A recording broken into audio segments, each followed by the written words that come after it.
चलिए साथियों, आज हम लोग बात करेंगे HCl के बारे में। बेसिकली कोई भी चीज़ यानी HCl हमारे स्टमक में कैसे बनता है, ठीक है, और इसका क्या एक्शन होता है। क्योंकि कोई भी चीज़ पढ़ने से पहले, है ना, उसका एक्शन जानना जरूरी होता है। क्योंकि एक्शन जब हम लोगों को पता हो जाता है तो पढ़ने में और मज़ा आता है। ठीक है जी। तो बेसिकली अगर देखा जाए, जो HCl है एक तरीके से यह हमारे स्टमक में रिलीज होता है। क्योंकि स्टमक में मौजूद जो गैस्ट्रिक ग्लैंड्स होती हैं वो HCl का प्रोडक्शन कराती है, HCl बनाती और लीवर में छोड़ देती है। तो जब कभी भी हम खाना खाते हैं तो खाने में कुछ बैक्टीरिया होते हैं, तो उस बैक्टीरिया को मारने के लिए हमारा स्टमक HCl रिलीज करता है, ताकि खाने में मौजूद बैक्टीरिया या कोई पैथोजन, है ना, हमारे बॉडी में ना फैलने पाए। तो एक तरीके से इसको क्या करता है, सफाई का काम करता है। और दूसरा चीज ये होता है कि जब हम खाना खाते हैं तो खाने में, यानी जब हम खाना खाते हैं तो हमारे बक्कल कैविटी में सलाइवरी ग्लैंड्स होते हैं। वो सलाइवरी ग्लैंड्स सलाइवरी जूस का फॉर्मेशन करते हैं, तो उसमें सलाइवरी अमाइलेज होता है। और वो सलाइवरी अमाइलेज बॉइल्ड स्टार्च या कार्बोहाइड्रेट पे काम करता है, बट यहाँ आकर ये इनएक्टिव हो जाता है। इसलिए इनएक्टिव हो जाता है क्योंकि यहाँ का जो एनवायरनमेंट है स्टमक का कैसा होता है, हाईली एसिडिक होता है। हाईली एसिडिक होता है किसके वजह से, HCl की वजह से। इसलिए यहाँ पर आके ये इनएक्टिव हो जाता है। कौन, सलाइवरी अमाइलेज। 2 पॉइंट नोट हुआ आपका। एक तो बैक्टीरिया को मार दिया, दूसरा ये सलाइवरी अमाइलेज को इनएक्टिव कर दिया। क्योंकि माउथ कैविटी में इतना एनवायरनमेंट एसिडिक नहीं होता है, इसलिए वो एक्टिव होता है। बट स्टमक में आने के बाद ये जो स्टमक का एनवायरनमेंट है हाईली एसिडिक इसलिए होता है क्योंकि हमारे स्टमक में मौजूद गैस्ट्रिक ग्लैंड क्या बनाते हैं, HCl का प्रोडक्शन कराता है। अगर हम बात करें गैस्ट्रिक ग्लैंड में कौन सा सेल, क्योंकि गैस्ट्रिक ग्लैंड में बहुत टाइप के सेल पाए जाते हैं। हमारे स्टमक में जो म्यूकस सेल्स होते हैं वो कई टाइप के सेल लगता है, ठीक है। तो उसकी बात करेंगे अगर हम लोग, तो गैस्ट्रिक ग्लैंड कुछ लाइक इस तरह का स्ट्रक्चर रखता है। ये पार्ट कहलाता है स्थमस, स्थमस। ये पार्ट कहलाता है नेक, और ये पार्ट ये कहलाता है बॉडी। तो हमारे स्टमक में, यानी स्टमक है, इसको हम कट करके और आपको बाहर लगा, है ना, स्लाइड पे दिखाए तो देखिए किस तरह ये एक नैरोएस्ट पार्ट इसका स्थमस, ये नेक कहलाता है और ये बॉडी कहलाता है। तो यहाँ पे कई टाइप के सेल लगे होते हैं। कुछ सेल तो म्यूकस सेल होते हैं, म्यूकस सेल, और कुछ तो पैराइटल सेल होता है, पैराइटल सेल।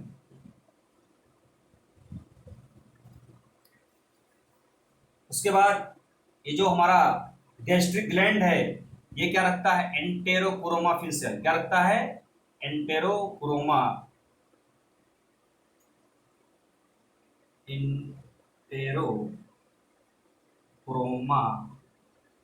सेल, या इसको शॉर्ट फॉर्म में क्या लिख सकते हैं, एंटेरोक्रोमाफिन सेल को क्या शॉर्ट फॉर्म में क्या लिख सकते हैं हम लोग, तो बता सकता है। एंटेरोक्रोमाफिन सेल को शॉर्ट सेल में क्या लिख सकते हैं, EC सेल। ठीक है, आई बात समझ में। और ये चीफ सेल भी रखता है। क्या रखता है, चीफ सेल। क्लियर हो रहा है तो। लेकिन आज हम लोग पढ़ने जा रहे हैं HCl के बारे में। तो HCl एक तरीके से किस तरह हमारे स्टमक में किस तरह इसका प्रोडक्शन होता है उसके बारे में हम लोग डिस्कस करेंगे। तो हम लोगों ने देखा कि एक गैस्ट्रिक ग्लैंड का जो स्ट्रक्चर होता है किस तरह होता है, ये ट्यूबुलर लाइक स्ट्रक्चर होता है। इसमें म्यूकस सेल होते हैं, इसमें पैराइटल सेल होते हैं, इसमें एंटेरोक्रोमाफिन सेल होता है, चीफ सेल होता है और म्यूकस सेल होता है। ठीक है। तो पैराइटल सेल एक तरीके से HCl का फॉर्मेशन करता है और कैसल इंट्रिंसिक फैक्टर का भी फॉर्मेशन करता है। बेसिकली जो कैसल इंट्रिंसिक फैक्टर है, जब हम लोग डाइट में जब हम लोग विटामिन B12 लेते हैं, उसको एब्जॉर्ब कराने में मदद करता है कैसल इंट्रिंसिक फैक्टर। ठीक है। और जो चीफ सेल होता है एक तरीके से पेप्सिनोजन का फॉर्मेशन करता है, बट ये जो पेप्सिनोजन है वो अपने इनएक्टिव फॉर्म में होता है। इसको एक्टिवेट करने के लिए हमारी बॉडी क्या रिलीज करती है? स्टमक के जो सेल है वो क्या रिलीज करता है? HCl रिलीज करता है। तो HCl एक तरीके से पेप्सिनोजन ये क्या है? पेप्सिनोजन एक तरीके से प्रोटीन को डाइजेस्ट कराने के लिए, है ना, प्रोटीन को डाइजेशन कराता है। तो पेप्सिनोजन कन्वर्ट इनटू पेप्सिन, जब ये पेप्सिन में कन्वर्ट हो जाता है तो फिर ये प्रोटीन पे अपना एक्शन दिखा पाता है। ठीक है। अगर HCl की कमी हो जाए तो ये पेप्सिनोजन पेप्सिन में कन्वर्ट नहीं हो पाए। तो पेप्सिनोजन कहाँ से रिलीज होता है? चीफ सेल कहाँ होता है? हमारे गैस्ट्रिक ग्लैंड में। आई बात समझ? गैस्ट्रिक सेल जो रखती है वो चीफ सेल, और चीफ सेल पेप्सिनोजन का फॉर्मेशन करता है। बेसिकली आज जो हमारा टारगेट है वो है पैराइटल सेल के बारे में हम लोग डिस्कस करेंगे। तो आइए हम पैराइटल सेल के बारे में किस तरह देखते हैं कि किस तरह पैराइटल सेल HCl का प्रोडक्शन करता है, क्योंकि जो पैराइटल सेल है ये HCl और कैसल इंट्रिंसिक फैक्टर का फॉर्मेशन करता है। आज हम लोगों का टॉपिक है कि किस तरह ये HCl का प्रोडक्शन हमारे स्टमक में होता है। तो बेसिकली अगर हम देखें तो पैराइटल सेल, है ना, ये स्टमक मान लीजिए है और उसको हम कट करके दिखा रहे हैं। तो ये पैराइटल सेल, इसके बाद में ये पैराइटल सेल का ये जो साइड है वो कैसा है? ये ल्यूमिनल साइड है।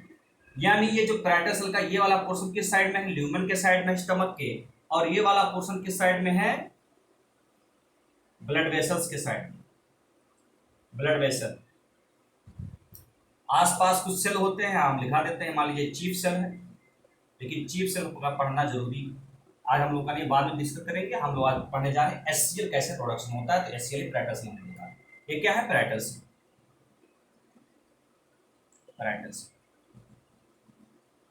ठीक है। बेसिकली अगर देखा जाए तो पैराइटल सेल में खुद मेटाबॉलिज्म होता है और मेटाबॉलिज्म के दौरान कार्बन डाइऑक्साइड गैस का फॉर्मेशन होता है प्लस वाटर का फॉर्मेशन होता है। तो ये जो कार्बन डाइऑक्साइड गैस और वाटर है, क्योंकि ये दोनों कंबाइन होकर कार्बोनिक एसिड का फॉर्मेशन करता है H2CO3। और जो H2CO3 है वो एक्टिव कब होता है? तो ये एक्टिव कब होगा? थोड़ा सा हम बड़ा स्ट्रक्चर दिखाएं ताकि आप लोगों को क्लियर समझ में आए तो ज्यादा बेहतर होगा। ठीक है। देखिए पैराइटल सेल,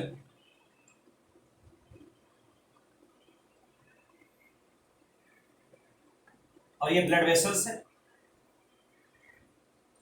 पैराइटल सेल का ये वाला साइड ब्लड वेसल्स वाला साइड है, और ये वाला साइड इसको अटकल साइड भी बोलते हैं। साथ ही साथ ये इधर ये ल्यूमन की तरफ, स्टमक के ल्यूमन के साइड में है, तो इसको हम ल्यूमन साइड बोलते हैं। ठीक है, स्टमक के ल्यूमन के साइड। तो जो पैराइटल सेल है उसके अंदर भी मेटाबॉलिज्म चलता है। मेटाबॉलिज्म के दौरान ये कार्बन डाइऑक्साइड गैस का फॉर्मेशन करता है, साथ ही साथ मेटाबॉलिज्म के दौरान वाटर का भी फॉर्मेशन होता है। तो कार्बन डाइऑक्साइड गैस और वाटर दोनों मिलकर कार्बोनिक एसिड का फॉर्मेशन करते हैं H2CO3। लेकिन पैराइटल सेल के अंदर कार्बोनिक एनहाइड्रेज एक एंजाइम होता है जो बहुत भरपूर मात्रा में होता है। कौन सा एंजाइम? Carbonic anhydrase. ये कार्बोनिक एनहाइड्रेज के पंजस में कार्बन डाइऑक्साइड गैस और वाटर दोनों कंबाइन होकर कार्बोनिक एसिड का फॉर्मेशन करते हैं। बट ये कार्बोनिक एसिड अनस्टेबल होता है, उसकी वजह से ये तुरंत इमीडिएटली HCO3 माइनस और H प्लस में टूट जाता है, डिसोसिएट कर जाता है अनस्टेबल होने की वजह से। फिर कुछ देर बाद ये जो H प्लस है ये यहां पर एक चैनल होता है, क्योंकि इसके पैराइटल सेल है, इसका ये मेम्ब्रेन है।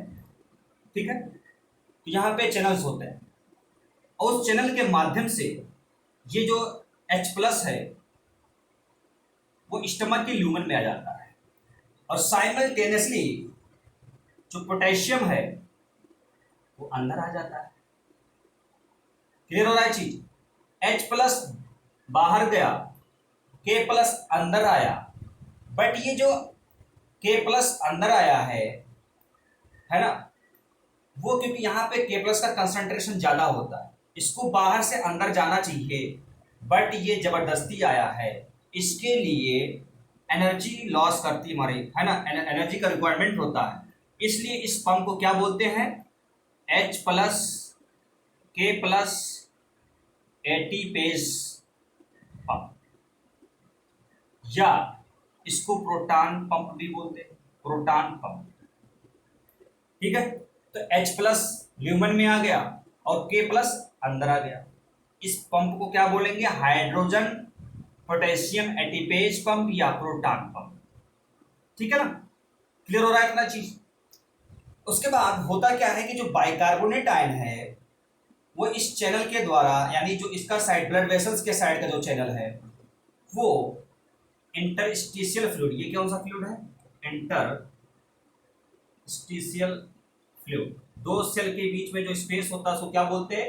Interstitial space. उसमें जो भरा हुआ फ्लूइड होता है उसको क्या बोलते हैं? Interstitial fluid. ठीक है ना? तो HCO3 माइनस बाहर आ जाता है किस चैनल के द्वारा? बाई, है ना, बाइकार्बोनेट क्लोराइड एक्सचेंजर, या एंटीपोटर भी बोल सकते हैं इसको। ठीक है ना? तो HCO3 माइनस इस चैनल के द्वारा अंदर आएगा और क्लोराइड आयन, हम लोग, है ना, हमारे ब्लड में क्लोराइड आयंस होते हैं, बहुत सारे इलेक्ट्रोलाइट्स होते हैं, तो उसके द्वारा ये क्लोराइड आयन अंदर आ जाएगा। तो इस पंप को क्या बोलेंगे? इस पंप को हम लोग बोलते हैं बाइकार्बोनेट क्लोराइड एक्सचेंजर बोलते हैं। क्या बोलते हैं? एक्सचेंजर। ठीक है, इतना क्लियर हो गया। अब ये क्लोराइड आयन ये पैलेटल सेल के अंदर आ गया। अब ये होता हुआ क्लोराइड चैनल के द्वारा ये कहाँ चला जाएगा? क्लोराइड चैनल के द्वारा कहाँ जाएगा? ल्यूमन में आ जाएगा। एक कौन सा चैनल है? Chloride channel. ठीक है, अब ये हमारा काम हो गया। हमको क्या चाहिए? हाइड्रोक्लोरिक एसिड को बनाने के लिए हमको क्या चाहिए? H प्लस चाहिए, Cl माइनस चाहिए। ठीक है, दोनों मिलकर क्या बना लेंगे? HCl, क्योंकि दो अपोजिट चार्ज अलग अलग नहीं रह सकते, वो दोनों आपस में जुड़ जाएंगे। तो हमारा काम तो हो गया। इधर से H प्लस आ गया और Cl भी ले आए हम, तो H प्लस Cl माइनस दोनों मिलकर क्या बना देंगे? HCl का फॉर्मेशन कर देंगे। बट जो पोटेशियम आ रहा है ना, उसको कंपनसेट करने के लिए, उसकी भरपाई के लिए यहाँ पे एक चैनल होता है, उसको हम लोग क्या बोलते हैं? पोटेशियम चैनल बोलते हैं। कौन सा channel? Potassium channel. Potassium channel बाहर जाता है, वह दिख रहा है। ठीक है, आई बात समझ में? और जो बाइकार्बोनेट आयन है वो कहाँ चला गया? बाहर चला गया, है ना, इसलिए इसको क्या बोलते हैं? या ब्लड में चला गया तो उसे क्या बोलेंगे? एल्कलाइन टाइड बोलते हैं। क्या बोलते हैं? Alkaline tide. Alkaline tide. Clear हो रहा है इतना चीज? उसके बाद अगर हम लोग देखें कि जो H plus K plus ATPase है ना, कभी कभी, है ना, कैसे कुछ, है ना, केमिकल्स होते हैं या ना, कैसे ये एक्टिवेट होता है, उसके बारे में हम लोग डिस्कस करें। देखिए, बिना बात के हम लोग जब एनएसएड खाते हैं, non steroidal anti inflammatory drugs, बिना बात के हम लोग खाते हैं, तो ये क्या करता है?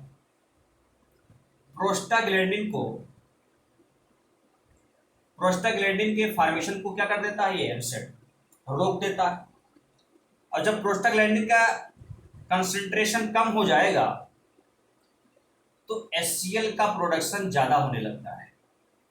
यानी ऐसे लोग जो बिना बात के या बहुत समय से एनएसएड खा रहे हैं, है ना, तो वो उनको एसिडिटी या अल्सर होने का चांस ज़्यादा बढ़ जाता है, क्योंकि जो प्रोस्टाग्लैंडिन एक तरीके से ये HCl के एक्टिवेशन को क्या करता है? रोक देता है। यानी हाइड्रोजन पोटेशियम एटीपेज का जो पंप है उसको इनएक्टिव कर देता है प्रोस्टाग्लैंडिन। बट अगर इसकी कमी हो जाए प्रोस्टाग्लैंडिन की, तो ये क्या होगा, HCl का प्रोडक्शन ज्यादा करने लगेगा। तो आई बात समझे कि एनसेड क्यों नहीं खाना चाहिए बिना बात के। ठीक। दूसरी चीज, कुछ हार्मोन्स होते लाइक सोमेटोस्टेटिन। तो सोमेटोस्टेटिन क्या करता है, सोमेटोस्टेटिन भी HCl के प्रोडक्शन को कम कर देता है ना। सोमेटोस्टेटिन क्या करता है, HCl के प्रोडक्शन को कम कर देता है। साथ ही साथ अगर हमारे स्टमक में HCl का प्रोडक्शन ज्यादा होने लगे तो नेगेटिव फीडबैक के द्वारा जो पैरेटल सेल है ना, उसमें मौजूद हाइड्रोजन पोटेशियम एटीपेज पंप है उसको इनएक्टिव कर दिया जाता है नेगेटिव फीडबैक के द्वारा।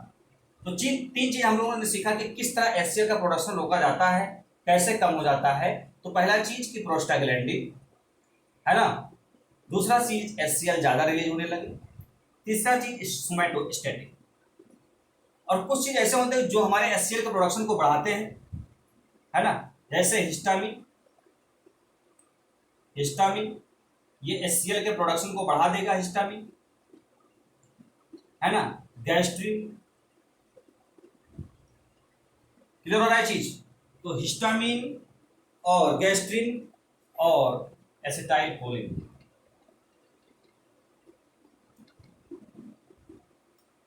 आई बात समझ में। हम लोगों ने ये सीखा।